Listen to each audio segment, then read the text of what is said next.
What is going on? This is the Cold Report. The Bills schedule release 2020 special.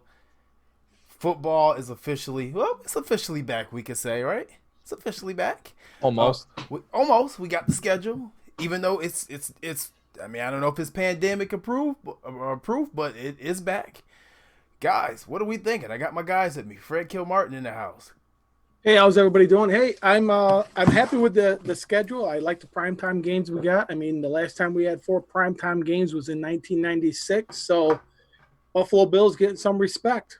Yeah, I've probably seen this many primetime games my whole life, just in this upcoming year, to be honest with you. So, yeah, it's a relief to see that. You know, it's credit due to not only how the football team played last year, but also how Bills Mafia had those ratings. They skyrocketed every time they were on national television. So, yeah, it's going to be an interesting season. Going to be a fun season to watch nonetheless. Yeah, and we're definitely going to get into those ratings tonight and why we got 4 primetime games, because all of a sudden, for years, we felt like Rodney Dangerfield. We just couldn't get any respect, and all of a sudden, they're throwing us in there, and we got 4 primetime games. So, where do we start here? We didn't get the John Clayton for NFC West special out-of-conference games, but I will say that was pondered on by the NFL. So don't hate on them too much. It was pondered on. The reason that theory was being pondered on was just in case that they had to shorten the season. They're going to do the first 4 games out of conference, so you could get rid of. So if you had to throw those games away and you didn't use them, that you didn't throw divisional games that could have meant playoffs away. So that theory was tossed around. Okay. Then you had the theory that we put out for our guy Mookie that the Bills would play a Monday night game versus the Raiders. Now we put it out, and we did not confirm it. We never said it was confirmed, but it was thought about, and that game actually ended up being San Francisco on Monday night. So we knew that one of those 2 games, either Oakland or San Francisco, was going to be a primetime game. So it ended up being San Fran. And then you had the third thing that we released yesterday about San Francisco being week 3 Sunday Night Football. Now that was some stupid quarantine kids putting out a fake account, and we got duped. We got duped by them. So, we weren't the only ones that got duped. There were several people that 4,000 and 4,500 was it 4,500 people that got duped that actually joined this kid's Twitter account. So he put people on blast too. He's just like, it's your fault for falling for it. No, you're right. He got us. He got us. It's all good though, man. Kids will be kids. I hope that his family is safe. But no, let's dig into the schedule, guys. Everybody's waiting. Let's go. Home opener, Jets again. Yeah, a lot of people were talking about this game being boring. I don't understand why it's boring. I mean, I understand it's the second consecutive year of opening the season off with the Jets, but this year it's in, the Ralph. I don't remember the last time. Well, I probably could. It just doesn't come to me at the moment of the last time they opened the first week of the season at home. I believe it was 2017 against the Jets, right? Yeah. Yep. 2017 against the Jets. Sean McDermott's first game as a head coach.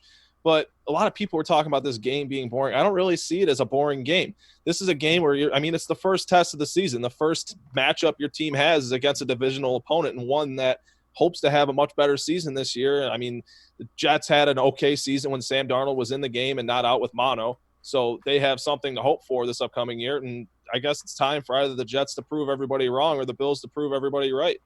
I don't even look at it like the New York Jets versus the Buffalo Bills. The way I'm looking at it is you got Darnold against Allen. Darnold, you all know he's drafted in the 3rd pick. Josh Allen came in at 7. Right now, Darnold is 2-1 against the Bills. Actually, I'm sorry, against Allen. So this is a game where we're going to see where both of these 2 young quarterbacks stand in the league, because, the Bills have surrounded Josh Allen with all kinds of weapons. And then you got the New York Jets with Gas over there just doing what he does.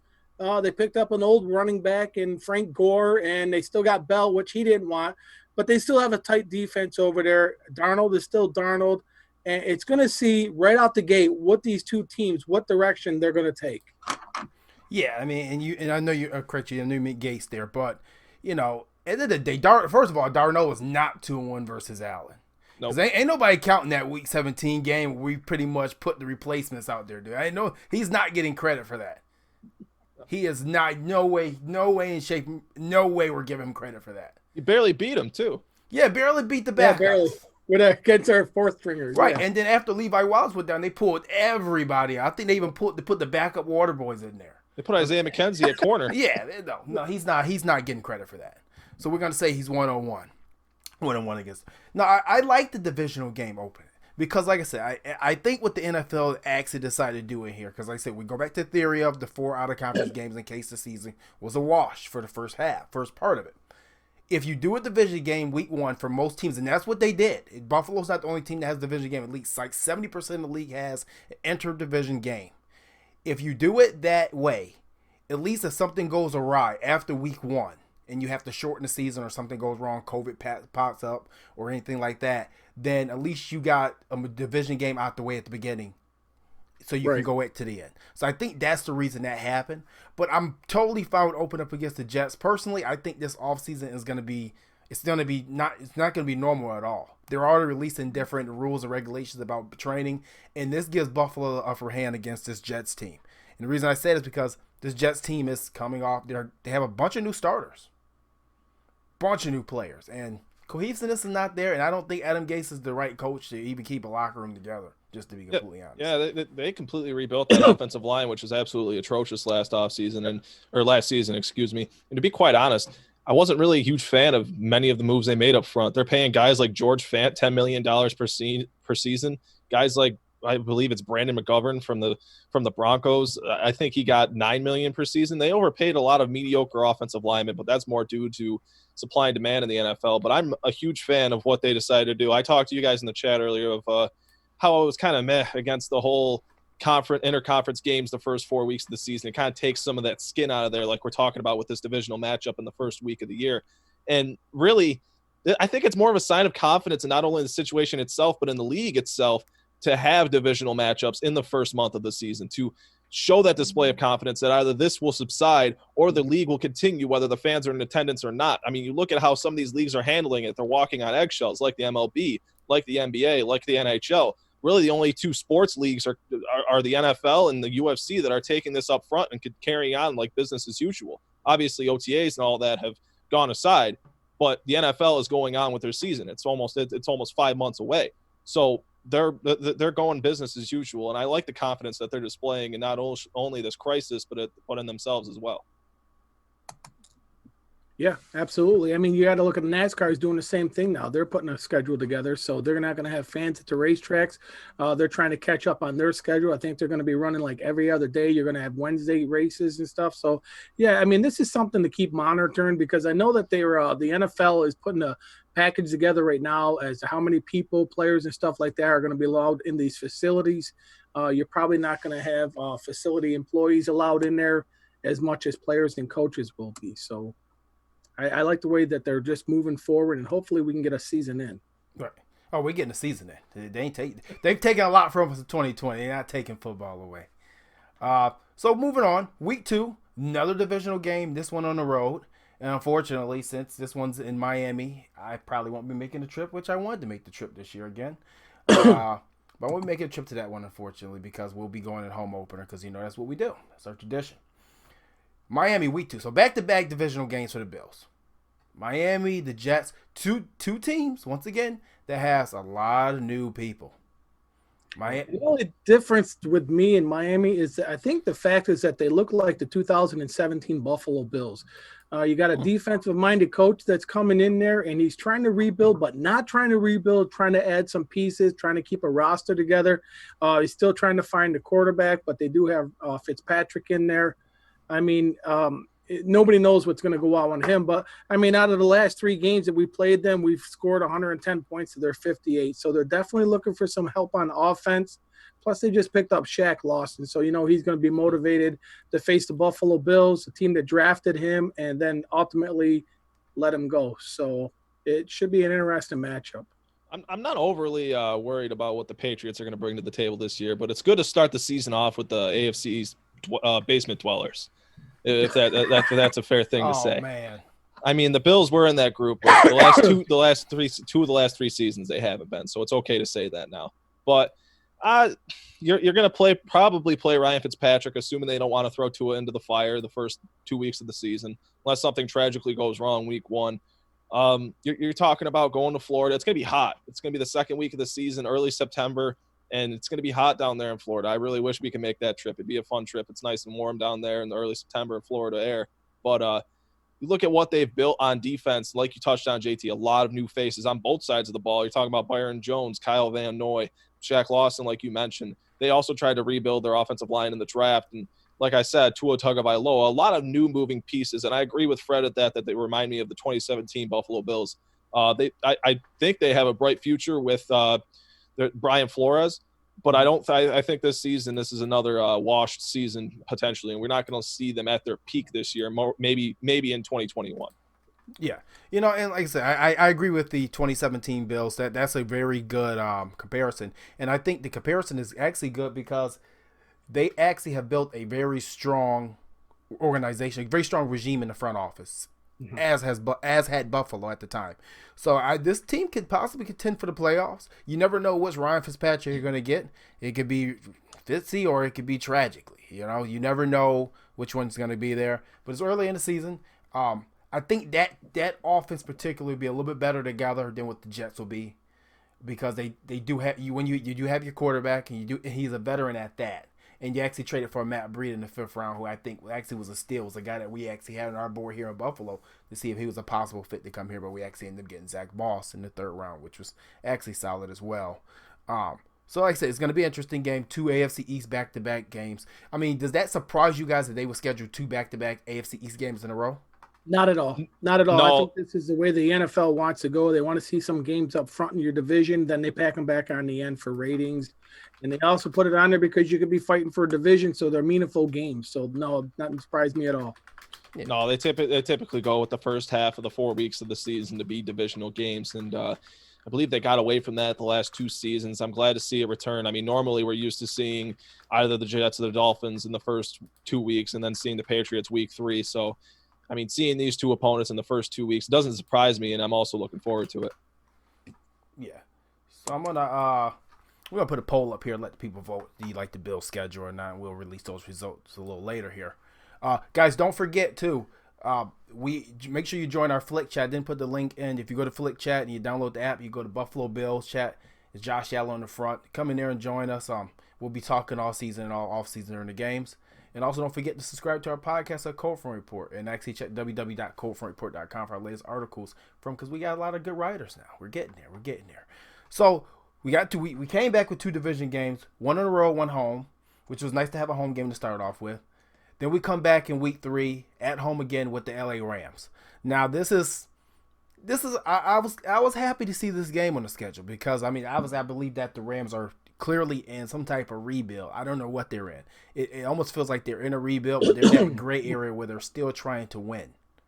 No Brandon Cooks. No Todd Gurley. Young, inexperienced backs. And, I mean, honestly, a almost broken offensive line. You still have Aaron Donald. You got a mouthy Jalen Ramsey, so he's come back again. He's been running this mouth this offseason again. He never shuts up. But you lost linebackers like Corey Littleton and things like that. So how do we feel about the Rams coming to town week 3? You got Robert Woods coming back to Buffalo for the first time since he departed. And I agree with you. I was never really worried about this matchup on paper. And I agree that they're in that gray area of, well, they kind of bit off more than they can chew when that regime first took place when it comes to the moves like Jalen Ramsey and Ndamukong Suh. They really got into a salary cap problem there, so to say. And now the only real superstar left on that defense for the long term is Aaron Donald. And yes, you touched on Jalen Ramsey. That'll be an interesting matchup with Stephon Diggs. But you look at what the Bills defense brings to the table. I mean, for the last 3 seasons, it's one of the top 3 defenses in football, without a doubt. I definitely expect that Rams offense to have troubles with the Bills defense and Sean McDermott and Leslie Frazier's weekly game plans, especially on the Bills home field. I mean, I think that you're going to look at this game, and I think it's going to be Josh Allen against Aaron Donald, to be honest with you. I mean, that's something that he's going to have to watch out because, he does have monster games. But then you look on the other side with Goff. Goff has a lot of games where he's inconsistent. So maybe the defense does get after Goff a little bit here. But then you got to remember they do have an offensive-minded coach there. So that offense is something that you can't take lightly. No, but I mean, we also realize that Jared Goff can't read defenses. And I'm sorry. I mean, if I'm the Bills, I'm going back and I'm looking at that Patriots Super Bowl tape, and I'm moving people all around because we know this kid can't read defenses, and his coach tells him everything and what to do. So I think that the Rams making a cross-country trip week 3 at the beginning of a season, replacing a lot of players, this is a game that you have to win. Because I'm not going to say they're going to win both of those AFC East games. I'm not going to sleep on that Dolphins team particularly. I'm not. I like what they have there. But this is your second home game, and last year it felt like, what did we go, 4-4 at home? Yeah. We can't go 4-4 at home again. We need to win at least 6 games at home if we want to be real, because I don't know if we get that many wins on the road again. You can't bank on going 8-0 on the road in the NFL. You can't bank on that. You have to secure your, right. You have to play well on your home field, like you said. Right. The rule of thumb is normally 6 to 7 wins at home, and try to make sure you're 500 on the road. That's the rule of thumb. If you do that, you're a playoff team. But the Bills have, I think, with this type of schedule and this type of off season, particularly this type of off season, this team is made for a number 1 or number 2 seed in the AFC. I really believe that because of the continuity and because how many starters we have returning. Right, and we're bringing back our offense and our defensive staff, plus the number of players that are on the offense. Once again, I don't know about that offensive guy. I tell you what, by the time we get to week 6, we'll be talking about Brian. We'll be working Brian Dable into the program once we get to week 6, because I think that's right around the time he's either going to sink or his ass is going to be out of here. So let's get to some sink or swim. You sink or swim, and he's already got one buoy. He's floating on a buoy, in my opinion, right now. Let's get to some comments here. Andre Robinson says, I don't like the schedule. Important divisional games shouldn't be week 1 or 2 when you are not sure if the season will be pushed back. Good point there. Dan Gabito Cold Sox says, we could very easily have lost last year week 1. Yes, we could have. We came back. Ronald Enoch says, I'm so effing pumped. All right, Ron. There you go. Tiffany Nicole Green is laughing at Ron with all those crying emojis. Make sure you guys are following the NFL Elite Superfans page. You got great people over there. All 32 teams anti-bullying campaign. So make sure you're getting on that. And let's see what else we got here. Let me get your names right. James Hurtline says, in a better team than the 2017. I think he's referring back to the Dolphins and what they're doing. So he's on the board with that. There can be a very strong team there. Moving forward. So we go home, away, home, away. So it's a lot. Actually, that's a lot of travel time from the beginning of a season, because you're going down to Miami, which that's probably what 2-hour flight essentially. Yep. But then you got to fly out to the West Coast, and that's not going to be easy matchup. We're going to Vegas. Yep. The Raiders. Raiders got a new location, same team but new location. I mean, the biggest thing with this team right here is that rookie running back that they had last year was Jacobs. So, I mean, if the defense can stop the running game, again, that's our biggest thing that we say about our defense, then I think we got a chance to win this game. I mean, I know they picked up a young wide receiver this year in the draft, but overall, it's still the Raiders, just a new house. That's all it is. I mean, yeah, you touched on the travel. There's a lot of travel in this schedule when you think about it, because you're playing the AFC West and the NFC West. So you're traveling to the West Coast for not only the Raiders, but the Broncos as well as what was it, the 49ers and the Cardinals. And the Cardinals, exactly. So there's a lot of West Coast trips. That's something Buffalo didn't really have to do a lot last season. But touching on the matchup between the Raiders and the Bills, yeah, this is going to be a matchup that it's one of those games where they have to win it. They have to win a conference game against an opponent that, on paper, you're supposed to be better than the Raiders. I mean, when you talk about what they have on offense, you touched on it, Fred, with Jacobs and Henry Ruggs III. Yeah, it's enticing, but you still have Derek Carr back there. And Derek Carr, I believe, is a middle-tier quarterback in the NFL. He's been a middle-tier quarterback since that one anomaly year where they went 14-2, and he got hurt the last week of the season, unfortunately. But ever since then, he's really just been a subpar, middle-tier, average, mediocre quarterback. And, yeah, that's a game that the Bills should be able to handle, and they should have to handle if they're going to be a team in the upper echelon of the league. And he cried on the field. Let's not forget that. He cried in London. Yeah, I mean, you can't – not only did he cry on the field, but he didn't even cry in his own country. That's kind of – that's London. There's no pride in that. If that's not the epitome of London bridges falling down, then I don't know what it was, because he definitely cried, okay? There's no crying in football. I don't see Josh Allen. I don't think Josh Allen will ever cry, but that kid cried. Just saying. But no, we're going to go against Gruden, and we know that the Raiders, they want to make that playoff push, especially for finances for the first season. Obviously, they want to come into Vegas hot. I'm pretty sure when him and Matt Mayock sat down, they said, hey, we want to make sure this first season we're ready to go. I personally felt that they took a whole lot of chances in both last 2 years draft classes, and I don't think that team is ready yet. That's just my personal opinion. They could be, but to be honest with you, I don't think Mayock is a good GM, and I think Gruden gets too much credit for being a head coach when I don't think he's ever built a team. I don't know if they have confidence in a quarterback. There was rumors last year, rumors this year. They were sniffing around a quarterback. So maybe Mariota. What's that? Mariota. Yeah, that's what I'm saying. Yeah. They don't have confidence in their quarterback. So no, this Mariota Carr situation, this could sink or swim Carr. He can feel the pressure, Mario standing over his shoulder, or he can rise to the occasion. Hey, also sink or swim Gruden as well. If Buffalo has to play Marcus Mariota, I'm not worried about this game at all. We've seen how this defense handles Marcus Mariota with ease. I mean, I understand that they only won that Titans game because of 4 missed field goals, but Mariota wasn't scoring touchdowns for a reason. Right. No, so I mean, it's going to be interesting to see what happens with the trips, the travel. Like I said, there is a lot of traveling for the first 4 weeks, and then, speaking of traveling, not only we're going to travel from Buffalo to the West Coast to Las Vegas, but then we have to travel from Las Vegas, Tennessee. And what's going to interest me here is, what are we going to do with that travel? Are we going to are we going to go straight from LA to Tennessee? I mean, not LA, but Las Vegas. Are we going to go straight from Vegas to Tennessee? Or are we going to come back to Buffalo and make a second trip? Now, assuming Gruden at McBean, I would go straight to Tennessee on that one.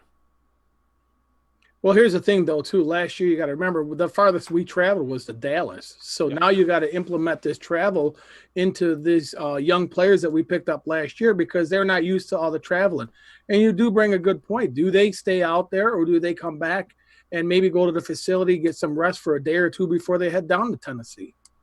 Before we went live, I've been seeing a lot of rumors of these coaches and GMs assuming, speculating, predicting that when teams have to travel onto the West Coast for 2 consecutive weeks, that they're going to stay onto the West Coast. Or if the West Coast teams have to travel to the East Coast, they're going to stay on the East Coast for those 2 weeks in between those 2 games. I'm not too sure. I believe Tennessee is an East Coast team, right? Technically, yes. Yeah. East Coast time zone. So I don't think that's a very long flight. The thing is the amount of fatigue that it places on these players when you have to go to the West Coast, adjust to that time zone, play a whole football game, stick with your regimen, stick with your sleeping schedule, go home, and then adjust to all of that. I'm not too sure how it's going to impact what they decide to do. Personally, I wouldn't be opposed if they went to Tennessee and stayed there for the week, given the uncertainties surrounding this season and potentially traveling for these teams as well. So, I mean, time will tell, and we'll see. But they also could go out probably 2 or 3 days prior to the game to kind of adjust to that 3-hour delay that they have to adjust to. So, I mean, they know better as long as they don't have the back-to-back. If it was a back-to-back West Coast, I would assume they would stay out there. But because they're coming back and it's a closer flight from Buffalo to Tennessee, I got a feeling they're going to come back home. Right. I mean, I can't really remember. Have we seen this regime have to travel to California? No. Or Washington. No. Exactly. So it's going to be interesting to see what they decide to do because every front office, every coaching staff has their preferences in regards to that. Yep. I believe the last West Coast travel team, that was Rex Ryan's last team, wasn't it? Wasn't it the Oakland game? Yeah. That was the Oakland game. We lost. I believe we lost in Seattle and we lost in Oakland. I believe we beat the Rams. So I just know we didn't travel to Oakland that year, did we? Oh, we did. Did we? Okay. But yeah, so it's going to be interesting to see how they play that. But let's talk about Tennessee. This is a team that we've seen now. Isn't this like 3 years in a row? Yeah. Yep. Yeah, we've been playing them pretty close every year. It seems like every time we play them. And there's the thing, you're bringing in Tannehill now, who kind of revived his career down there in Tennessee. He was, 0-4 against the Bills. Yep. Now he's in Tennessee. He's got a young wide receiver in A.J. Brown. And then you got Derrick Henry down there. So this is a different Tannehill that the Bills are used to seeing. But I still think he's the same one. You put some pressure on him, and he's going to fold. As long as we can stop the running game, I think we have a chance. It's going to be a low scoring because that defense, they're kind of in the middle of the pack, so we could probably put some points up. So it's probably going to be a low scoring grudge match type game again. Right. Is Ryan Tannehill really their savior? I mean, you talk about Ryan, he's really just a placeholder. He's just sitting there and waiting on Derrick Henry to run this offense. And like you said, if you stop that run game, you stop that Titans offense, just as they did what was it, week 5 last year. Mhm. I'm not overly scared about the Titans. I'm really not. I'm excited to see what Jeffrey Simmons can bring to that defensive line. We didn't play him last year. I mean, I think he's going to be hell to be reckoned with along the interior. But you talk about a defense that lost a handful of pieces this offseason after having to free up some money for the likes of Derrick Henry and Ryan Tannehill, who I just don't know why they paid him that much money. They could have. He's not that much of an upgrade over what you already had, Marcus Mariota, or at least worth that amount of financial investment. But I mean, I feel this one. I feel the way I feel about this one is kind of similar to how I felt last year. It doesn't really intimidate me all that much. Yeah, no, Tennessee doesn't worry me, and maybe we should be worried. But I mean, Yeah. one thing that we do have to worry about is they actually may get Clowney. I believe they are very close to getting Clowney. It's between the Jets or Titans. So either way, we'll probably end up seeing this guy next year somewhere. And I'm more or less hoping that it's the Titans. Don't they run a 34? I think they do. They run somewhat of a mixture variation of a 34. So it is what it is. We'll see what happens. But I mean, it's Tennessee, and like I said, I know there was some debate. Some people thought that this may be a primetime game. I knew that this was not going to be a primetime game. The last 3 games the Bills have played the Titans have been. I mean, let's be honest. They have been just garbage games. Yeah. You can nap at halftime and not realize you took a nap. Yeah, you can wake up and the team be going for the game-winning field goal drive. And there has been no points scored during your nap. Like, that's how bad these 2 games have been. So I wouldn't even put that game on prime time. I just wouldn't. It's a rock fight. Yeah. I mean, it's horrible, and they were just bashing each other with pebbles. But it's interesting to see. The travel schedule will be interesting to see this year as well, and how they manage that. So moving on, now we get to our first primetime game of the season. Now this is a game that everybody's been waiting for. Buffalo and the Chiefs, and of course they give us the Chiefs after 2 weeks of travel on the road back home for a Thursday night game. Appreciate it, NFL. Just appreciate it. Thank you. Really, really helpful there. The NFL's always got to give the Bills one little dig, and this could be that game. But guess what? Kansas City Chiefs, defending champs. Hats off to Andy Reid and his crew. I mean, I'm glad for them. I was rooting for them to win it. But guess what? Now you're going to come down and you're going to face the Buffalo Bills. Now this defense is going to be tested. You're going to go against Patrick Mahomes, probably one of the elite quarterbacks now in the league, and Andy Reid, rather. I mean, his offensive mind, you never know what this guy's going to bring at you. So this is going to be a big test for the Bills. And the last time these 2 teams met each other on primetime, I think, was 2003. So it's a big test for the Bills. Jeez, that's a know. while ago. Was that the game that we lost with Tequila Spikes and London Fletcher? I'm not sure. Wait. Yeah. That's the one we got the holy hell beat out of us when they ran the Fire and Ice promo. Yep. Yeah, I remember that. Oh, goodness. Yeah, you touched on how 2 consecutive weeks of traveling, one on the West Coast, and then having a short week could really kind of negatively impact this game. And I'm not really looking forward to seeing how it could impact the game. But Kansas City's also coming off a short week in this game as well. They're also coming off, I believe they're coming off of a Monday Night Football game that week. So you're talking about a team that has to travel, that has to come to Buffalo. And yeah, like you touched on, Fred, this is the matchup we've been waiting for. That offense versus this defense, Josh Allen versus Patrick Mahomes. And, I touched on it with the Raiders game, that that's a game that you must win. This is a game that you must compete in. This is a game that you must look competent in. You can't just get get the break speed off of you 34-17, like as if it were a divisional round matchup this past playoffs. This has to be a game where you look competent, you look competitive. You cannot go out there looking lost, looking dazed in your first primetime game of this season against the reigning Super Bowl champions. I understand that they won the Super Bowl last year, but these are the kind of teams that you need to compete with if you hope to be at that pedigree, if you hope to be where they were at the end of last season, at the end of this season.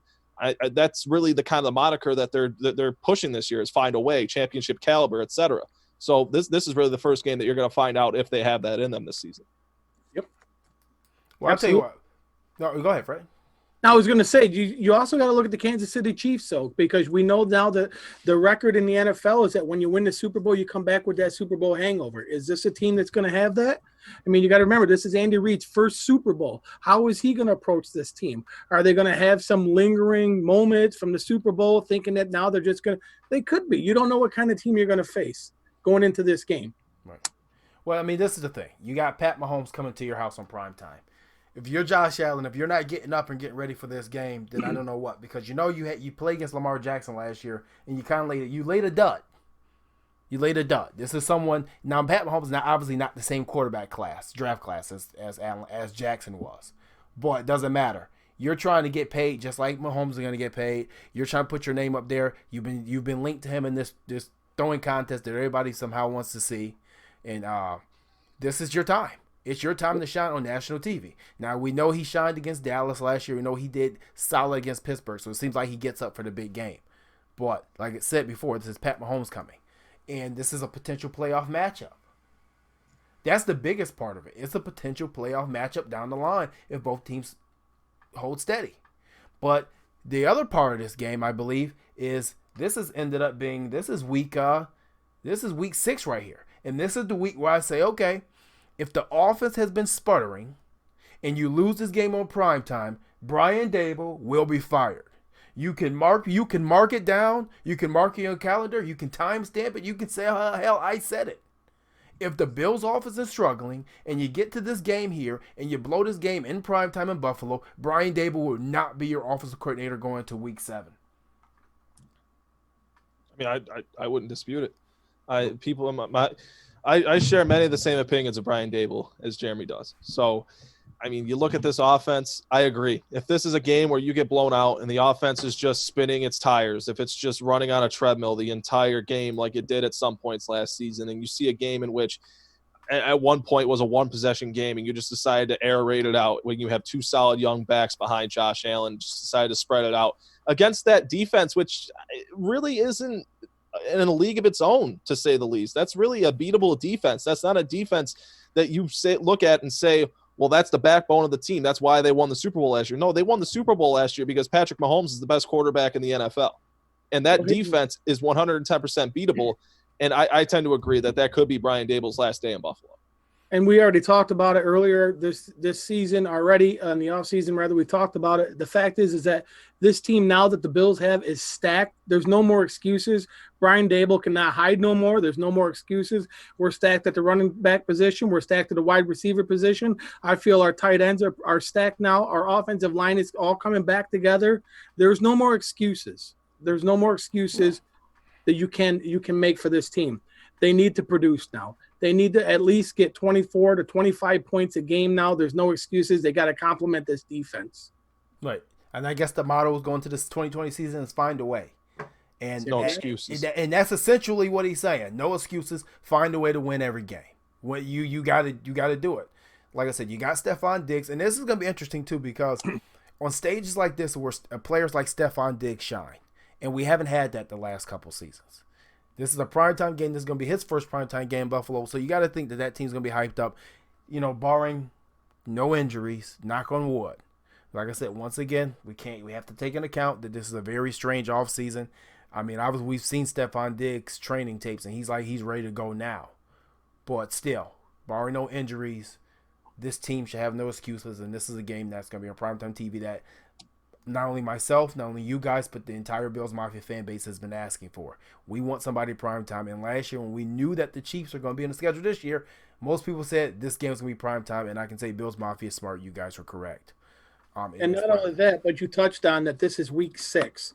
Normally, week 4 in the NFL, a team already has an established identity. So the Bills should have that identity. Last year, we didn't really have an identity. Where we're a passing team, a running team, we didn't have that identity.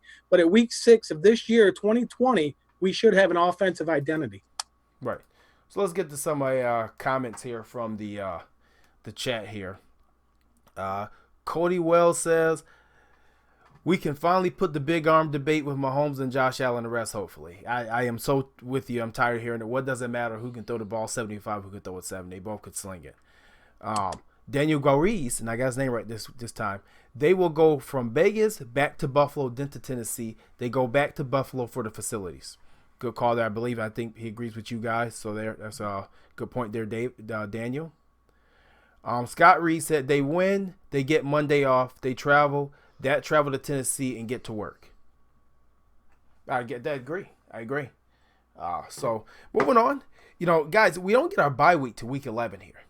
Mm-hmm. Now, normally in other years, it seemed like Buffalo got screwed and we got our bye week like week 3, week 4, Yeah. week 5, something extremely early in the season. Do you happen to think that this bye week coming in week 11 is a little late?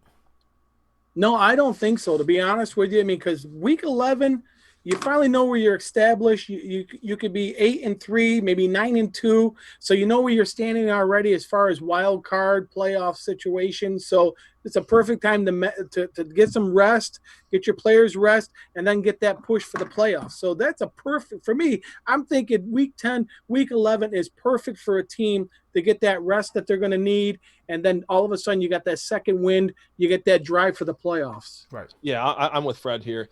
You know, you touched on how they typically have it early in the season. I believe last year they had week 6 right after the Tennessee game. So I like the idea of the Bills having a later bye week. You have a long haul at the beginning of the season. You have a bye week at the last third of the season, almost at the start of the last third of the season, and then you hit week 12, and that's the home push to the playoffs. And then you had that 1 week to re-energize yourself, potentially heal up from injuries that have been lingering throughout the year. I really like that idea. The Bills are getting this New England treatment. And we always see these teams that have these late bye weeks tend to have that advantage or a slight advantage heading into the playoffs. And yeah, it'll be nice to see the Bills have that advantage for once. I mean, I don't remember the last time they had a bye this late. So for the first time in my life, to be honest. Right. Guys, don't forget this week, our guy Mike Back, he's dropping an undrafted series of articles on the www.coldfrontreport.com about all undrafted free agents that signings. If you ain't seen anything from Mike yet, you're going to be pleasantly surprised at how good he breaks down these players and analyzes them. Our guy Backbone, Mike Back. So make sure you get over to www.coldfrontreport.com and check those things out. All right. So then we go from here. We go from Kansas City Thursday night, and then we travel away to the Jets, which is obviously not much of a travel as we know. Yeah, I mean, it's a division game. I mean, we played these guys 119 times. I mean, right now the Bills losing that 63-56, but we're 3-3 the last time we played this team. So I mean, that's again a division game. You don't know where they're going to be standing. We don't know where we're going to be standing. So I mean, I like our chances against this team, to be honest with you. Yeah, I mean, it's what's funny, and just to throw in here tidbit here is week 1 and 2 we got a doubleheader pretty much a doubleheader back to backs between AFC East rivals. And then we have it again week 7 and 8, and then you got it again in week 16 and 17. So back to back weeks of division rivals. Go ahead, Clay. Oh, my bad. I had a lag there for a second. But you talk about a team that kind of suffered with its durability in the middle of last season. It's going to be interesting to see how they adjust to not, like you touched on earlier, of how they deal with the cohesion going into a season where you're not really going to have as much familiarity with new teammates and new coaches. I don't know how many coaches they changed. They should have changed their head coach, but I'm glad they didn't make that decision. But you look at how they dealt with durability last season. Players like C.J. Mosley, players like Sam Darnold, obviously that was a sickness, but it'll be interesting. It'll all be interesting to see how all of these players, because really this is a season where you're going to see which professionals are true professionals, which professionals were taking care of themselves in the offseason, holding themselves responsible, holding themselves accountable, staying in shape, even though they weren't being mandated or required to by their teams, doing it on their own time, doing it on their own at their own dispense. So it's going to be interesting to see which teams, which players took the best care of themselves this offseason. I think those are the few teams that we're going to see playing at the end of the season. Right. No, I agree. I mean, and this is Jets team, and you spoke on durability. One thing I can say about what that Jets team's going to be is we see him in week 1, then we see him again in week 7. That's not going to be the same Jet team both games. It's either going to be really, really bad in week 7, or they may be really, really good in week 7. So either way, it's not going to be the same Jet team. I happen to think that with Adam Gase at the helm, they're never going to be good. That's just my personal opinion. I'm not an Adam Gase fan. I'm not an Adam Gase guy.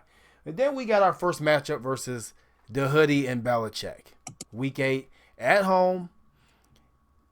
This matchup is going to be a lot different than it has been for the last 20 years. There's going to we've actually had one time where we didn't have Tom Brady on the field, but this is going to be the Hoodie without Tom Brady. He's going to be walking to Buffalo. So there's going to be no billboards, no WGR calls to give Brady all type of bulletin board material. I think Buffalo and I think the coaching staff, what they should really do with this matchup personally is treat this matchup like it doesn't mean anything. You're not going to have no IG messages from Tom Brady saying, hey, Bills Mafia, we're coming for you. There's no Brady. There's no Gronk. But guess what? They still got Belichick there. They did have a top-notch defense last year, so you can't really count this team out. You don't know what's going to happen yet. They have no quarterback, but they still got Bills. So, I mean, I'm not going to take this team lightly. You know, this guy, I don't know, 20 years now, this guy's been making magic against the Bills. So until we play the game, I'm not going to count the Patriots out. But it would be nice, though, to just kick the snot out of them, run the score up like they always did against us. Oh, I tend to agree with that. After what has culminated to an entire lifetime of ass beatings, pardon my French, but ass beatings is the correct verbiage for that. I would love to see them just whoop the Patriots. I personally, I agree with Jeremy with all this. That dynasty was ran by Brady. It wasn't Bill Belichick. It was Brady. I'd say that if I had to put a percentage on it, it was 80-20 Brady. And Brady's gone. And Bill Belichick, he's going to try and – I don't know if he's tanking, but I think he's tanking this season. And this season, he's going to hinge it on Brian Hoyer and Jarrett Stidham. And when you match one of those quarterbacks up against Sean McDermott, Leslie Frazier's defense, that's going to be a fun day for the Bills. It's going to be a fun day for Bills fans that are there in attendance, and it's going to be a fun game to watch at home. And I'm really looking forward to it. I'm not going to treat it like any other game. I'm going to treat them like what they are. And that's the new basement dwellers of the AFC East and the new lackeys when Bill Belichick is finally fired for a few poor seasons. He's not getting fired. Come on, dude. He'll leave before he gets fired. Come on. Then he'll leave. He'll retire after one bad year, unless he has the first pick and can get sunshine. Oh, come on. Like I said, if he does anything like his predecessor, and that's how we know about a lot of these guys do what their predecessor does. If he does anything like his predecessor, that means he's going to end up walking away after they start losing, and he'll come back in somebody's front office. That's just what it means. That's what I potentially see happening. But one more thing I want to talk about this game because of the date of this particular game. If the Pats are not doing particularly well, since the trade deadline is week 8, you may see some people moved before this game. You may not see Stephon Gilmore there during this game. You may not see Julian Edelman in this game. Because don't get me wrong, these guys are aging. Their salary cap hits are pretty high for the Patriots. And if he's going to a rebuild, he's going to move these guys for draft picks. That's how he's going to rebuild it the proper way. Not just draft picks, but they got no cap space right now. Sorry. They have like $10 left. Yeah, correct. That's what I mean, they can't even pay the water boy. Right. So...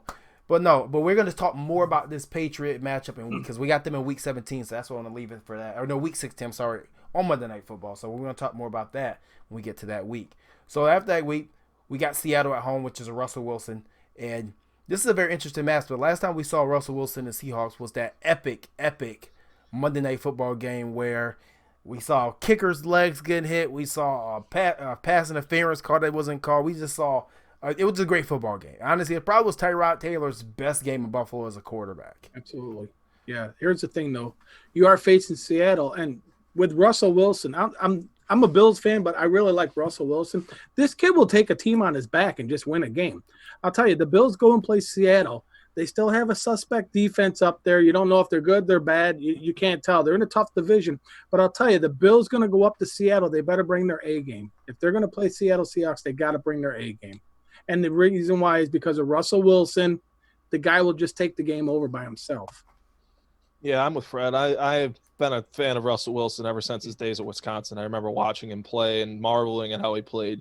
And when he was there in the third round and you took TJ Graham instead, that was just, I mean, that's the embodiment of the 20 years of mediocrity. But Buddy Nix, exactly. Thanks, buddy, wherever you are. Yep. TJ Graham is doing well for us. So CJ Spiller. Yep. So is Terrell Troop. Yeah. Thanks, buddy. But anyways, you're talking about a matchup. This is similar to the Chiefs game, in my opinion. You want to be considered in the upper echelon of the league. You need to compete with teams like the Seattle Seahawks. Hell, I kind of put the Seahawks almost in a slight tier below the Kansas City Chiefs. Not to say that they're a team that's far worse than the Chiefs. They're definitely up there at the top of their own conference in the NFC. But I tend to believe that the Bills can compete with the Seattle Seahawks, potentially squeak out a win. that is a huge sign to this season. Hopefully the season's going well at this point as well. Hopefully they're riding a few games. They're on a good streak. And I believe this is in Buffalo. Yeah, this is in Buffalo. Yes. So you're going to be playing a team that's traveling from the West Coast to the East Coast. And we know how tough that can be, as we touched on earlier. And I hope to see Josh Allen play well in this game as well. I don't think the Bills win this game if Josh Allen and that offense doesn't play well. Does everybody remember the last time that the Seattle Seahawks came to play the Buffalo Bills? Probably not. You know the Toronto It was series in when we got Toronto, blown out? yes. We got blown out, yeah. Yep. Yeah, we got blown. We got the doors blown Oh, off us in that. I remember that. Yep. Yeah, that was the There's Toronto not a series. Bills fan in the house. That was the last Toronto game, wasn't it? No, it was the next year against Atlanta. Never mind. Yeah, that was that we got blown. No, but this is going to be a very interesting matchup, and I happen to think that Sean McDermott plans better for quarterbacks that scramble, and I've been saying it for the last couple of years, and I think we've been right. Even when we saw the Lamar Jackson game last year, Lamar struggled mightily versus Sean McDermott's defense. That was his worst game that wasn't Tennessee. Yeah, Yep. that was so. I think that's when he's in his comfort zone, and I don't know if it's because when he started coaching with Philadelphia, he coached so much against Donovan McNabb and Michael Vick, and I don't know if he was still there when Vick was there, but I know he was there for McNabb. If maybe he coached so much against Donovan McNabb in practice, and then again in Cam Newton in Carolina, that's his comfort zone maybe. But it seems like he does well. But like I said, that's going to be a game where it's a swing game.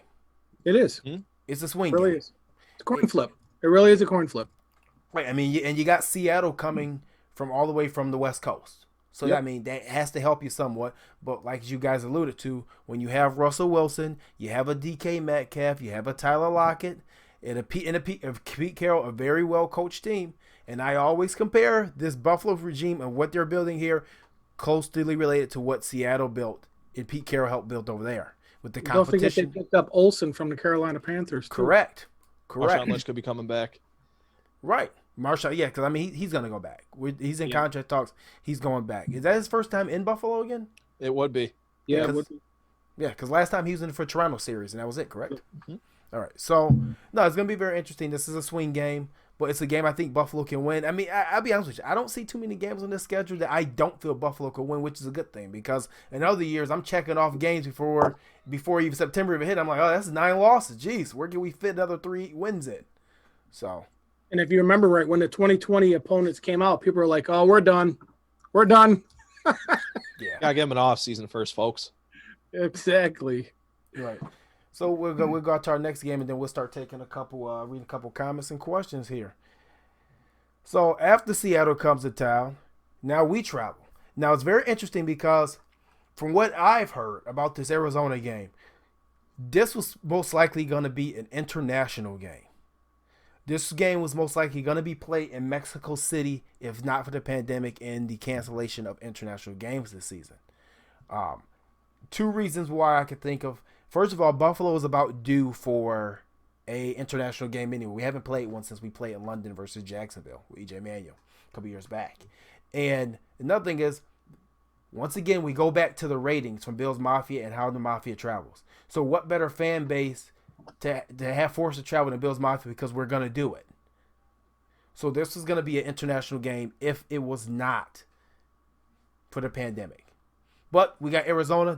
I think this is a team I really don't want to see that late in the season. I would prefer to see them early on. But this is a very dangerous team. And Kyler Murray, here's his back-to-back scrambling quarterbacks.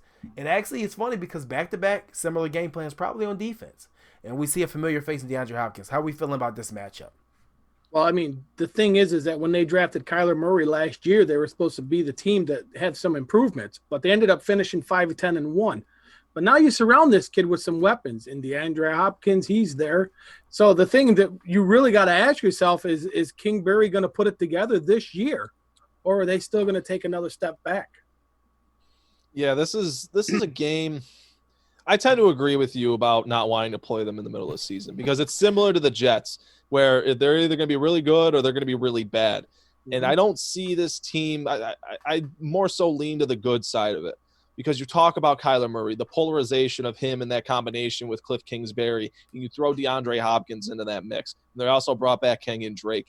They definitely have the playmakers on the offensive side of the ball. And I'm really looking forward to seeing Trey White versus DeAndre Hopkins for the 3rd time in their respective careers. It's going to be an interesting matchup. And I feel like if you don't win that matchup, you don't win the game. It's going to be key on defense to keep DeAndre Hopkins under wraps. We saw him shut him down in the first half of the last season's playoff game. But then in the second half, DeAndre Hopkins, there's two halves, folks. And DeAndre Hopkins came back and punched him in the mouth. So it's going to be interesting to see how those two dogs match up. Josh Allen's going to have to play well in this game as well. He's going to honestly, I said it earlier in our chat, Josh Allen has to play well this season if this team's going to be at the pinnacle of what I believe their true potential could be, which we've talked about before, is 12-4, 11-5, somewhere in that area. If Josh Allen plays great this season, that's where they'll be. But if he's not playing well and this team's not playing well as a whole, the basement could be as low as 8-8.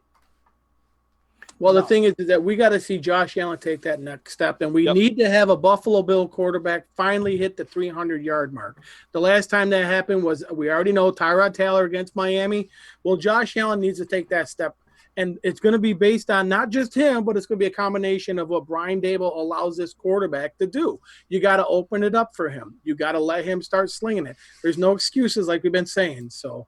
Well, I don't even think the question is what Brian Daboll is going to allow his quarterback to do, because we know he slung it. He slung it 40 times versus the Browns. He slung it 40 times versus the Pats. He slung it 40 times versus the Eagles. I think it's, what are you going to allow your running game to do?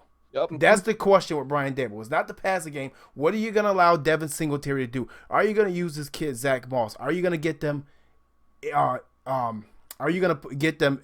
involved in the game? Because you can't go for a quarter without passing the ball. Because you did it, without running the ball, you did it last year. And every game you did it in, you lost. You paid for it. You paid mightily. So I think you got to let these kids run the football. And if we don't do that, either A, we're going to lose, or like I said, B, he's going to be out of a job. Now, I know there was somebody in the comments said that there's no way McDermott fires his coordinator in the middle of the season. I tell you what. Doubt it. I tell you what. Bank on it. That team ain't winning. This is year 3. Brandon Beane and Sean McDermott said from the get-go, 2020 was the year. Oh, you interpreted that wrong. I apologize. No, I doubt they wouldn't fire him. I agree with that. No, I'm talking. I know what you're saying. I'm just saying what he was saying. No, he's out of here. If this team is not winning, everybody's on the line. Yep. No, and you got to think about this too, though. If this team does have success, this is a contract year for McDermott and for Beane. You know what I mean? This is when they get that extension. This is when they have to make it happen this year.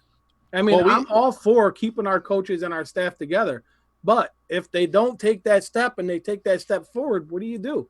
You start looking elsewhere? We've heard it for years. We've predicted for years. We've talked amongst ourselves for years of this rebuild from 2017 onward. That 2020 is the season. 2020 is the year they're going to be ready. 2020 is the year they're going to have all of their pieces set and get ready to push for a championship. And I think anything short of a playoff win this season, anything short, maybe even of a conference championship appearance, is an utter disappointment for this season in this regime. Do I think they get fired after making the playoffs? No. Do I think they get fired for anything short of a 2-14 season? No. I honestly don't. But do I think Brian Daboll will get fired for anything short of a top 12 offense at the conclusion of the season? Absolutely, because he should be. Because you look at what they've surrounded that offense with, you look at what the amount of draft capital, the amount of salary cap they've allocated to that side of the ball in the last 2 off seasons alone. He should be fired. And I thought he should have been fired this past season, even when he had another season when he wasn't a top 20 offense with the best talent that he's had as an NFL coordinator. He still wasn't a top 20 offense. It wasn't even the best offense he's had in the professional football league. But they kept him around for a reason.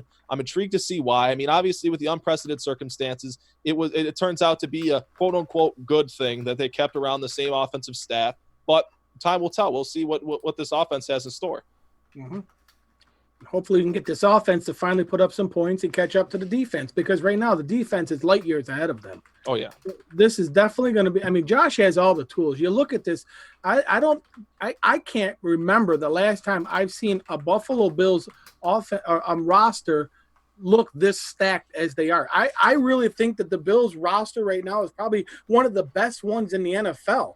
And if you look across all the depth that they have on this team. No, I agree. I mean, this is deep. And like I said, when we got to this draft this year and we were taking best player available in most rounds, and these players not even starting. They're not even starting. Most of our draft picks will not come in starting. Even Epinesa, he's not starting most likely. No. He's going to be rotation. Mario Addison starting. So when you get to that point, you're drafting. No, at that point, it's either you're ready to win, and you're ready to win now, and there's no more excuses. Like we said before, the motto this season is find a way. That means there's no excuses at all. You have to win these games, and that's for everybody, the coaching staff and the organization as a whole. Let's get to some comments. Cody Wells says, if we are struggling on offense, as JT alluded to earlier, and fire Dable, based on who replaced him and remaining schedule, do we think the playoffs are out of reach at that point? I don't think so. Not with the way this season is. I think there may be some 8-8 playoff teams. I don't think so. I don't think the playoffs are out of reach with this team with this defense. I mean, you got to remember, this is the third year with the same defensive coordinators and your core players, and you just added to it. You even got better on defense. So I think this team can still make the playoffs just based on the defense alone. Right. Touching on the other part of his question, it would obviously be Ken Dorsey. Absolutely. I mean, his work. Yeah. Obviously, you have to distribute credit appropriately. A lot of people give credit to Brian Dable last season for the strides that Josh Allen made from year 1 to year 2. I give it to Ken Dorsey because Ken Dorsey wasn't in that room in year 1 and he was in year 2. Obviously, we'll see what coach will inevitably be on the team and be the offensive coordinator at the end of the season. Right. Let's get to a couple more questions here. Eric Bubba says, Oliver has to step up and push up the middle against the Seahawks. Definitely. That's where you win against scrambling quarterbacks. Cody Marshall says, no back-to-back home games. That's tough. It is very tough. Mm-hmm. It is very tough. That's like we alluded to. That's a lot of traveling. We had a poll up earlier that we asked about the traveling and what people felt. Did the amount of travel worry at the beginning of the season worry you? And 26% of you said yes. 74% said you're not worried. You trust in the process, baby. You trust in the process. All right, I'm with you. They'll be prepared. Yeah, they'll be prepared. So, moving forward, we just moving on from the Arizona game. At this point, we hit our bye week. We get rested. We come back from the West Coast, and we have a home game, which is nice. That home game happens to be San Diego. Now, at this point, I don't know who San Diego's quarterback is. Maybe it's Tyrod Taylor winning. Maybe it's Justin Herbert. Hell, maybe it's Cam Newton. We can't rule out Cam Newton going there still. But this is a very dangerous Chargers team, and a guy that I like as a head coach. I like Anthony Lynn a lot. I thought he should have got more consideration here in Buffalo. I don't think he really got a fair shot. And I also think that they kind of sabotaged him with that Week 17 showcase, if that's what you want to call it. But this is a very good Charger team that can actually be a Super Bowl contender, or they can be really, really bad as we saw last year. And you think about it, the last 2 times that we played the Chargers, they've kind of been our nemesis. I mean, they exploited Peterman. Then they came up there and they had our DBs quit at halftime. So, I mean, they're coming back up there. I mean, you don't know what this Charger team's going to do to us. I mean, they could shake us again, you know. But I got a feeling we're going to be facing Tyrod Taylor. I know he's going to be pumped up. And, you know, not for nothing, Tyrod is a gamer. So you got to look at this as a dangerous game. I mean, you can't look past the Chargers because, you know, Anthony Lynn is a great offensive-minded coach. He's going to have them prepared. They're going to be coming to Buffalo. He knows how to get his team focused with the Bills Mafia. And Tyrod Taylor knows all about the Bills Mafia. So this could be a trap game for the Bills, to be honest with you. Well, I can't call it a trap game. I mean, this Chargers are a good football team. Yeah, go ahead. No, you got it. Yeah, they have one of 5-11 last year. I mean, you can't really go off of that. You can't really go off of that with Phillip Rivers, who I think is on his last elbow. And you can't really go off of that because if the Chargers weren't half as injured as they were the last season, they're still one of the 3 most talented teams in football, without a doubt. The players that they have, aside from the quarterback position, they have built and constructed one of the top teams in football. Maybe not their depth to the extent of that of the Bills, but the top-end talent on their team, the starters of their football team, that's scary talent. That's a team that we were talking about last offseason going into 2019, being an AFC championship contender. And then, you know, obviously the injuries happened. Obviously, Phillip Rivers kind of regressed. But, you know, talking about Anthony Lynn and Tyrod Taylor coming back to Buffalo in a pairing, that'd be really fun. That'd honestly be really fun for people. I was with Jeremy with this. I mean, what was it, 3 or 4 years ago when they cut Tyrod, or they cut Tyrod after they fired Anthony Lynn. But I was a fan of Anthony Lynn when he was a head coaching candidate, possibly for the Bills in 2017. Am I saying would I rather have had him over Sean McDermott? Back then, I probably would have told you I would have. But right now, I mean, I can't really say that. Tyrod Taylor, I mean, that was probably one of my favorite players during that drought era as far as human beings and quarterback play and potential. But we know what Tyrod is. He's a good NFL quarterback. He's not above average. He's not below average. He's right in that middle line where he's not going to win you a Super Bowl, but he's not going to lose you your games. He's going to take care of the football. It's going to be interesting to see how their season progresses, whether it's like you touched on, Jeremy, whether it's Justin Herbert in there, whether they choose to sign Cam Newton, who openly stated that he'd be willing to sign as a backup today. It'll be interesting to see what they decide to do with that position come that point of the season. No, like I said, I'm fully interested in this game. Like I said, this could be a major playoff implication game. This could be a team that we could be playing against in the playoffs. There's also be a team that we could be fighting for maybe a final spot or final 2 spots or something in the playoffs. So this is going to be a very important game on the schedule. And just say we're good, San Diego falters this year. This is like then it becomes a trap game, like Fred alluded to. Yep. So like I said, it's I mean, if their season's in the dumps at that point, I wouldn't rule out them starting Herbert to get him some starting experience at that point in the season either. That's the last 4 or 5 weeks of the season. Yeah. Right. No, you're correct. You're correct. So moving on. Then we go to our second primetime game of the season, and we are heading to San Francisco with the defending NFC champs, San Francisco 49ers, and a familiar face in Jimmy Garoppolo. This is a rough game, and like I said, I alluded to earlier when we were talking about it, we knew that on the schedule that either this or the Raider game was going to be a primetime game. I think most people knew that the Bills were going to get at least three, and we actually got technically 4 if you want to count the Thursday nighters. I don't really count Thursday night as a primetime game. I hate Thursday night games. I hate Thursday night games as well. So this is going to be a rough matchup. This is not an easy game at all. You know, you're coming off of probably a physical Charger game, and now you're going out to San Francisco to only have to play Pittsburgh in another primetime game the very next week. So that's going to be some physical football for 3 weeks there.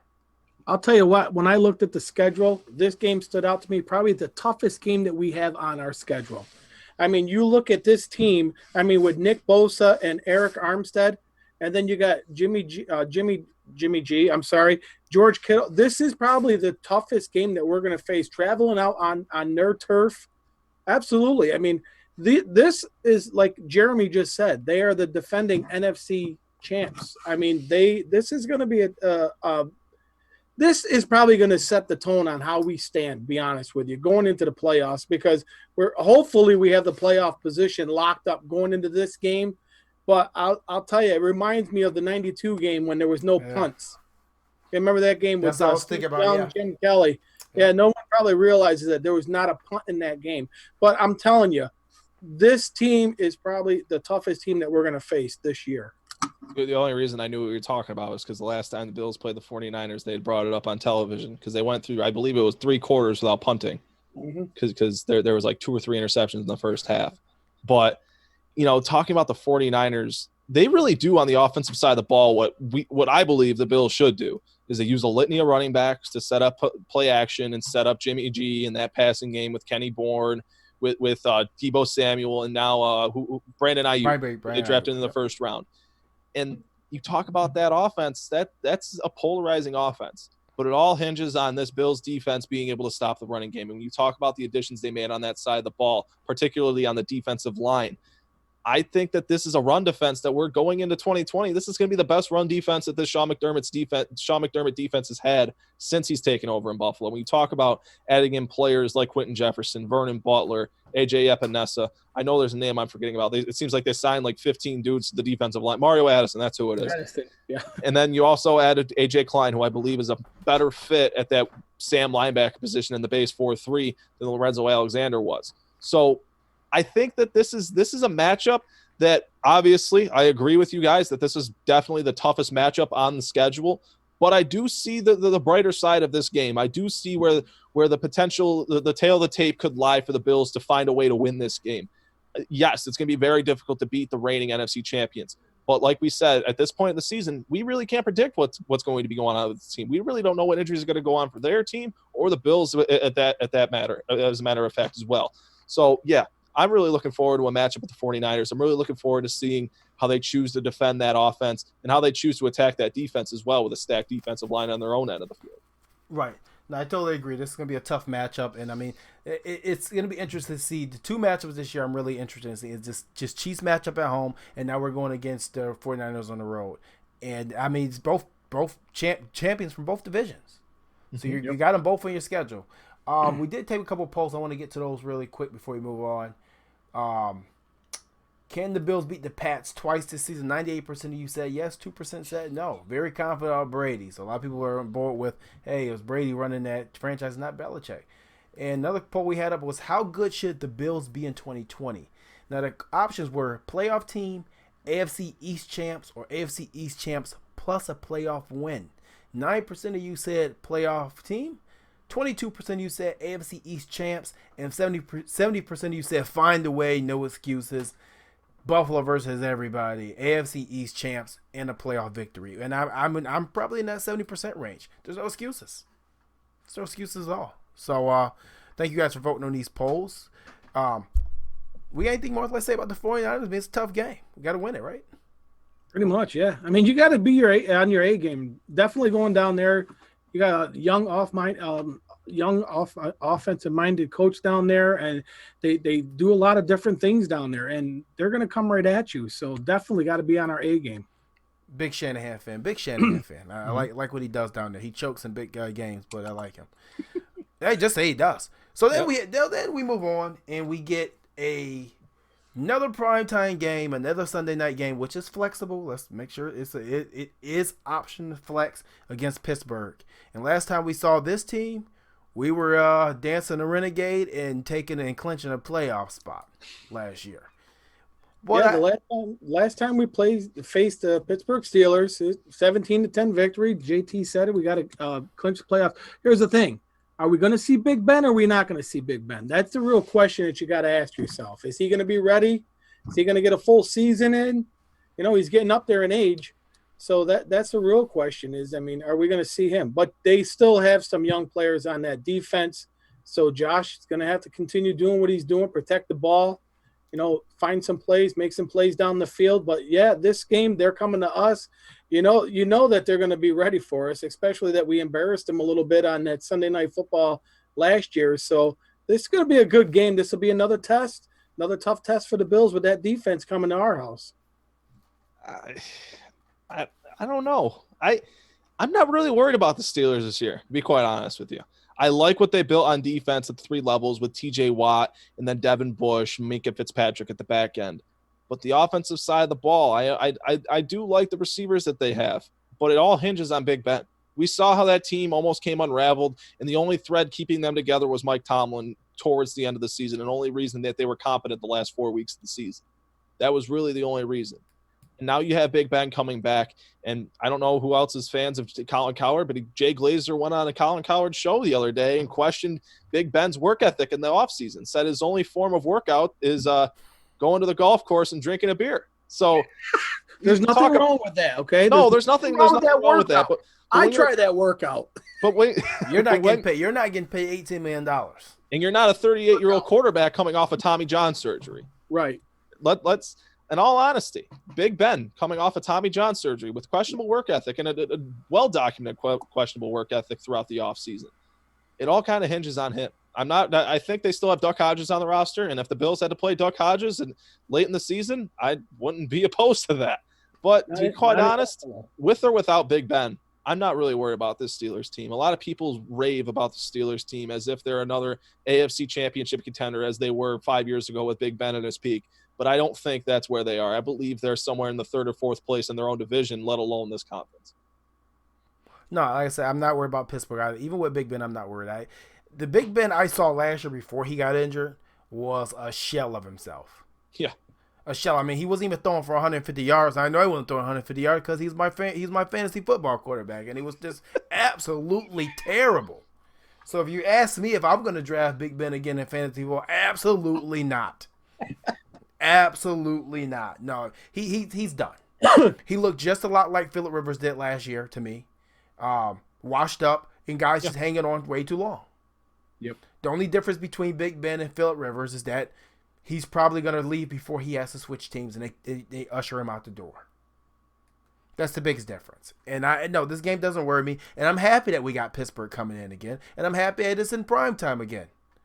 So this is a game I think that we should win. If we need to clinch again, then let's do it against them again. I like that. I like clinching against them because you know what? I like their fan base. They're rabid, but we're loud too, and I think we're better. I think we're a better team. I think we're a better fan base.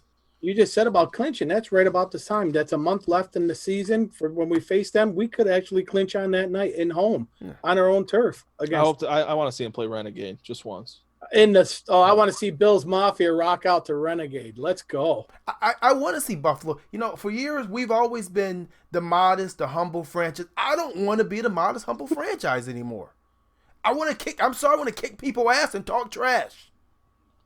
And I haven't been to a primetime game in New Era in Orchard Park. This will probably be the game I'll be at for definitely 100%. It's probably before I was born, Fred. I'm not going up there. That's too cold. I ain't going up there for that one. I'll be there. Oh yeah, well, you're there in shorts too. Yeah. Yes, sir. No. I mean, maybe we should start creating T-shirts like everybody else. Maybe we create T-shirts say Bills Mafia, kick ass and talk trash. Maybe it'll be a T-shirt we'll put out there on Teespring. The Renegade. Yeah. But no, so moving on from that game, then we get Denver again, and we're not gonna talk about Miami Week 17 too much. We're gonna skip that one because I really want to talk about this Patriot game because we've been on air for like an hour and 20 minutes almost. This Denver Broncos team, man, this is a different Bronco team than we faced last year. This team is loaded with weapons this time around. We got Drew Lock, who we don't know what he's gonna be yet, but he looked pretty solid last year when he played.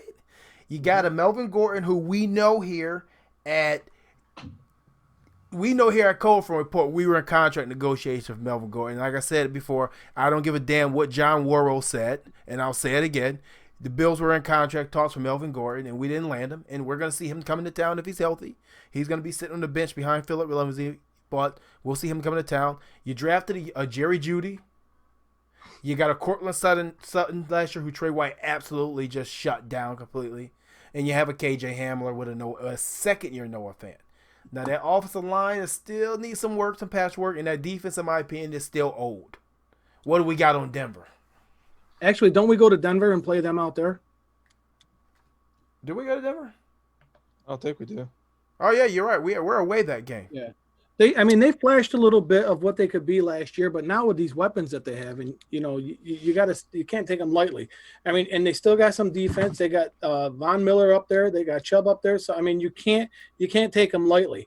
What's going to be nice though, I want to see Josh Allen sling that ball in the Mile High.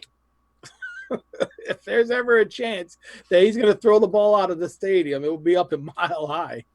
Hopefully, he learns how to harness that deep ball and not overthrow receivers. But again, you got to remember, we're traveling again. That's another West Coast game that we're traveling out there. How these young players going to be affected by being a mile high.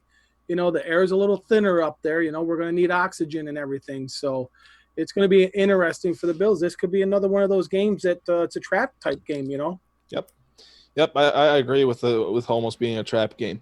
But similar to the Raiders game, I mean, we really don't know what this Denver team could be. I think their ceiling could be a wild card team, to be quite honest with you. You look at what the weapons they surrounded Drew Lock with. It's almost similar, aside from their offensive line, it's almost similar to how we're talking about this season going into it with Josh Allen having no excuses.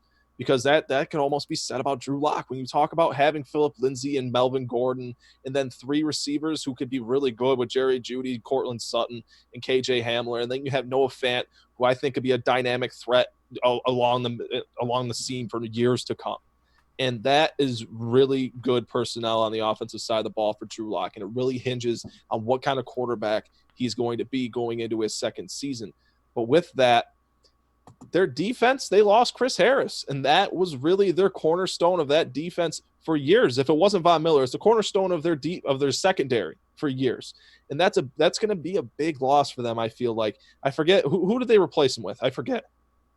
I forget who it was. Whoever it is ain't Chris Harris. Oh, it was AJ Bouye. It was AJ Bouye, and I don't put them in the same tier, right, to be quite honest with you. Chris Harris is who was almost in a tier of his own, similar to that of Richard Sherman. It was like Richard Sherman and Chris Harris, 2 and 3 or 1 and 2. Yep. But going into this game, this is a game that Buffalo needs to handle. I understand that we're talking about these teams and stacking up on paper, but if you want to be an AFC championship contender, you need to handle teams like Denver that are merely competing for a wild card spot. This is a team that you must beat going into the playoffs to have some sort of momentum hopefully heading into a week 1 bye in the playoffs. No, I agree. Like I said, but we have had tough times traveling up to Denver. I mean, honestly, over the past 10, 12 years, anytime we went to Denver, I don't know when the last time we won in Denver. Last time we went to Denver, wasn't Peyton playing? No. I mean, I said one. No, I know. Last no, time. I know. I'm just touching on the last time that we got hosed by some calls up there. If you guys remember, we lost. It was Peyton. We went up there and we lost. Essentially, we remember lost. there was an issue with the officials were high fiving. When they gave a dab, I mean, people overreacted. I mean, they went up there and they lost. It's simple as that. That's what happened. They lost. I'm not for blaming games on refs. Only game I would literally blame on the refs was probably going back to like 2001 or whatever that year was when we went to New England. They threw the Hail Mary and they caught a pass interference in the end zone. The Hail Mary on Henry Jones. Yeah, that's literally the only game in the history of the Bills' history that I would blame on the refs. Yeah. Yeah, you know, I mean, other than that, it's going to be interesting. This entire schedule, the way it's just shaking out with the travel, the no back-to-back home game. I mean, we have one set of back-to-backs. It's going to be very interesting of how they monitor this travel schedule. And I keep saying that it's going to be very interesting to see how you talked about earlier, Clayton, about how players maintenance their body in this offseason. Because I got a feeling there's going to be injuries racking up. If everybody remembers when the NBA had their last lockout and they had a shortened season, they didn't do anything like in the offseason, there was a ton of injuries. 2011. Yep. Ton for of the injuries. NFL. Yes. So it's going to be very interesting. I happen to think that the Buffalo players are going to be ready, though. Yeah, I tend to agree with you that, you know, when you talk about, I hate saying culture. I hate bringing up the culture that they talk about and the moniker that they use. But when you talk about building a locker room as that of the Buffalo Bills, you're talking about a room filled with the ultimate professionals, a room filled with those guys that prepare in the off seasons and do their job when no one's looking. Those players with integrity that do the little things that we talk about in situations such as this. And I tend to agree that the Bills will be one of those teams that are more prepared. We talk about the continuity. We talk about the leadership that they've built and the locker room that they've built. Those are the kind of factors that I include into the equation when we're talking about the Bills being one of the top teams, and not only in their conference, but the entire league when the season concludes. Yeah. I mean, you think about these new coaches coming in, trying to get a staff together, trying to get all the players together, trying to get everybody on track. I mean, this is going to be tough for them, especially that you're not going to be able to have all those meetings that you normally would have or be able to evaluate your guys like you normally would. So this is definitely going to benefit the teams that have a staff in place that they've had over the years. And Buffalo is one of those teams. Correct. I totally agree. Like I said, so it's going to be interesting to see what happens with this Denver game. I think that this team is going to be very confident. I think they're going to be confident all season. I believe this team to me, it seems like they're going to this season almost how San Francisco went into last year. Mm-hmm. They were confident. You know, they didn't have the season they wanted to have the year before. I mean, obviously we lost the playoff game. San Francisco didn't make the playoffs the year before, but they added a couple weapons. They drafted for depth. They felt like Stephon Diggs is going to put that offense over the top. And if that's the case, then yeah, we need to win this game. We need to go on the road and shine. It's as simple as that. But moving on. Like I said, I'm not going to talk about Week 17 too much about the Dolphins because we already talked about that. That's going to be a key matchup. Hopefully by that time in the season, we are resting people for that game, kind of how we did against the Jets last year. But this time, hopefully for a bye week and not a wild card round matchup. So we have our last primetime game of the season, and that's going to be a Week 16 Monday night matchup for the New England Patriots. And I have a huge theory about this game, but I'm going to let you guys go, and I'm going to get to my theory after you guys are done.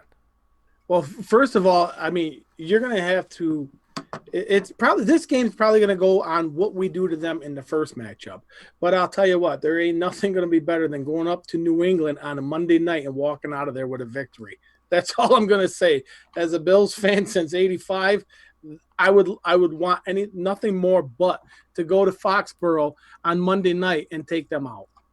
Well, I mean, you guys remember the ass whooping they gave the Bills on Monday Night Football when Derek Anderson started. Oh God, yeah. Oh God, yeah. That game, I think it was what's sealed it? A Devin McCourty pick six or almost a pick Although six. our defense played great that game. Defense Yeah, played. we were It in was that lights game. out. Brady didn't do squat that game. Nope. He But was it out a was- touchdown. It was Derek Anderson starting on Monday Night Football. That's all that needed to be said.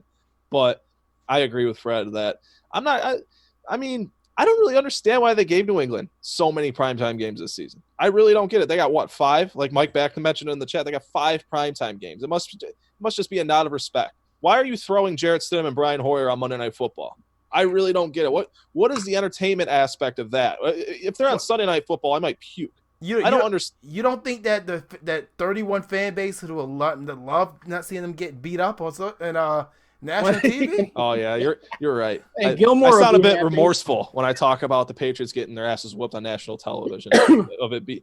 Well, I'm talking merely for ratings and whatnot. But I guess those Boston fans they pump the ratings enough for the last 20 years, so they can sit down for a season. Yeah.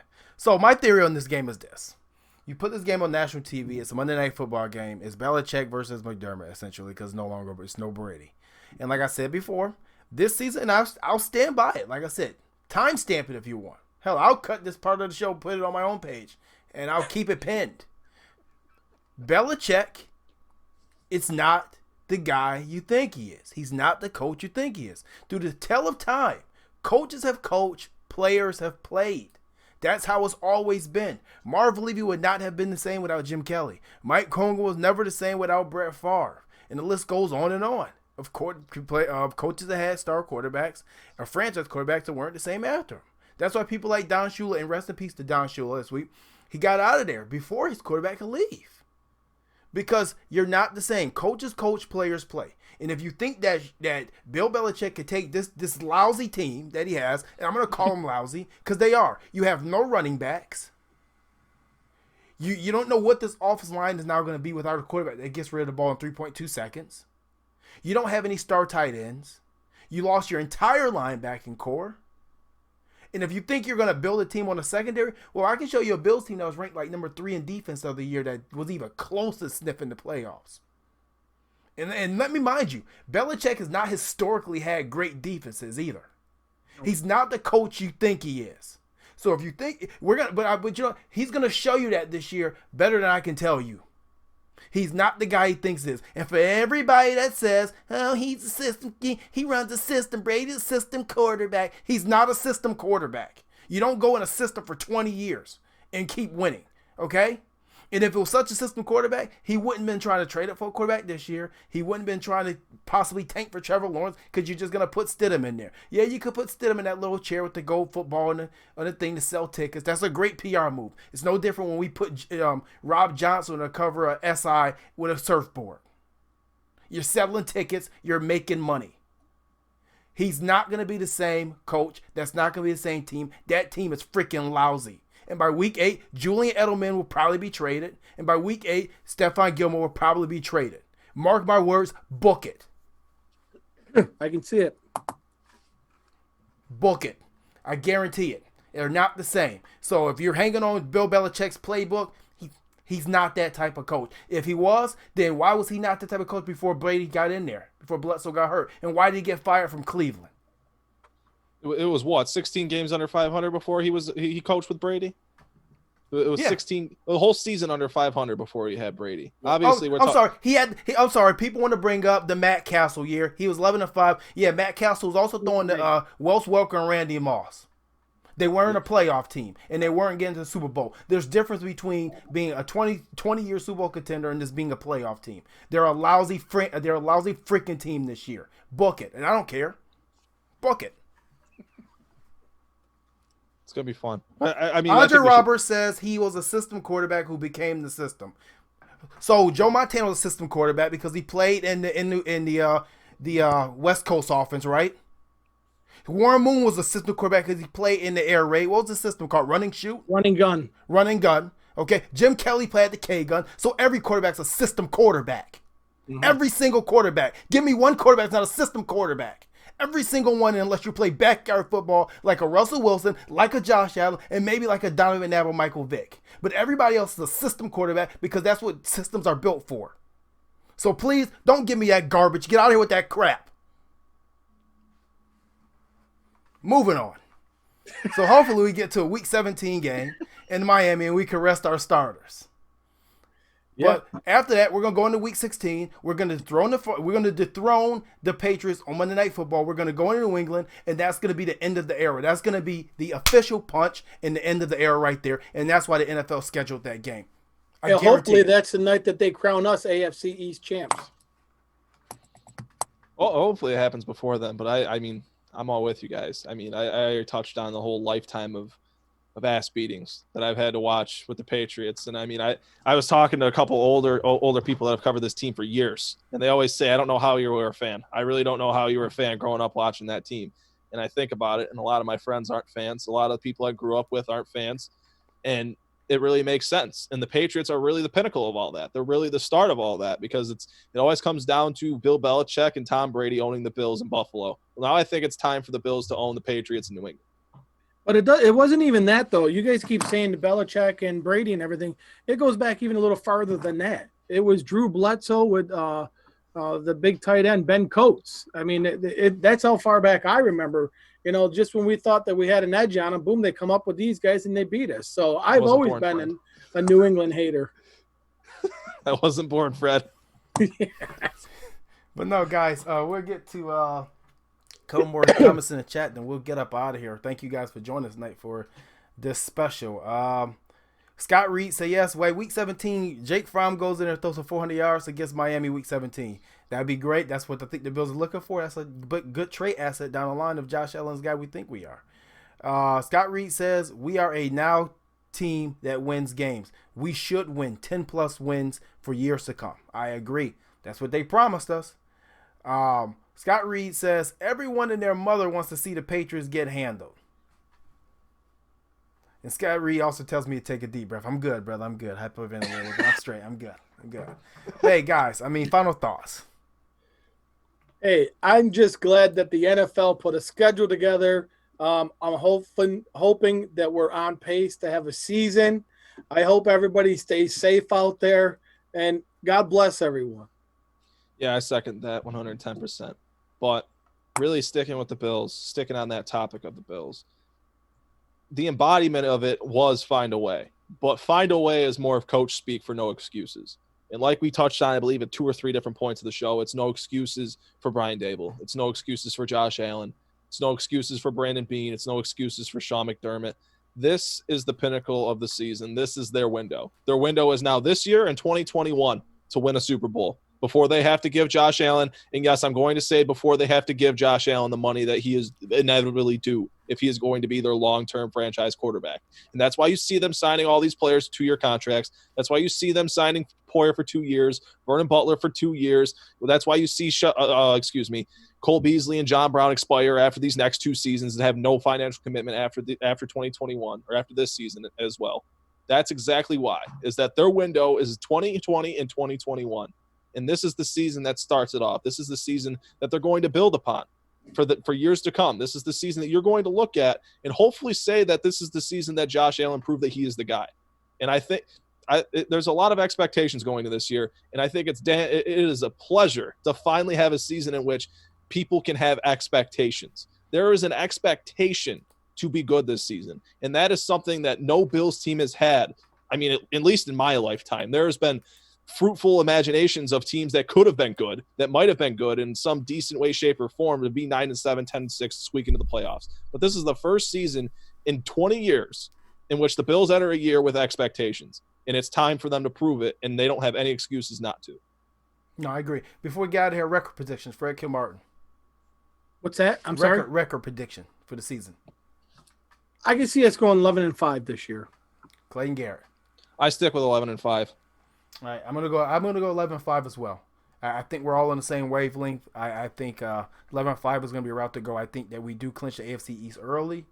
I do believe that maybe the second team in the AFC is 8-8, maybe 9-7, and I think that maybe that fifth loss possibly comes in Week 17 versus Miami with arresting starters.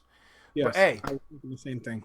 Everybody, thank you for joining us for our Bills schedule released party, if you want to call it that. I know everybody was very excited to get the schedule out. I mean, it was a lot of leaks, a lot of bad leaks, a lot of good leaks. It was just all over the place. Pretty sure NFL had a hell of a time putting this schedule together around everything. But hey, make sure you guys are actually following our Flick Chat. Make sure you get in there. We'll be conversating through that for the next couple of weeks a lot.